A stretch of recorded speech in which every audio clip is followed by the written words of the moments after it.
versuche nicht zu weinen, interessieren tut es keinen.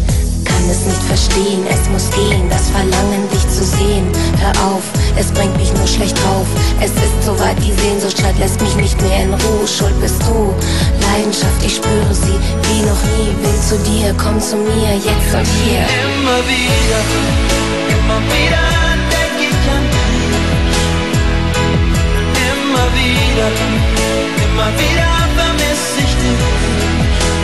Tausendmal berührt, tausendmal gespürt, tausendmal geliebt. Was ist nur passiert? Immer wieder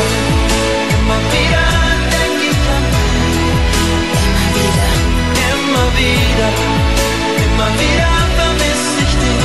Ich vermiss dich. Tausendmal berührt, tausendmal gespürt, tausendmal geliebt. Was ist nur passiert?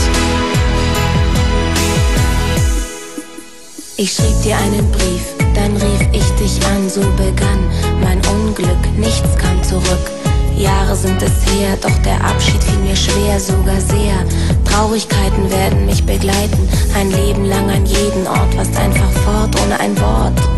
Könnte ich nur schreien, könnte ich mich nur befreien von all den Gefühlen, die mich so durchwühlen, mich zerstören. Kannst du mich nicht hören? Will, dass es ein Ende hat, ich hab es satt. Sag mir, wo du bist, wo es ist, werd dich suchen und dich finden. Kannst nicht so verschwinden, werd nicht ruhen, werd alles dafür tun. Bis ans Ende der Welt würde ich gehen, um dich nochmal zu sehen. Immer wieder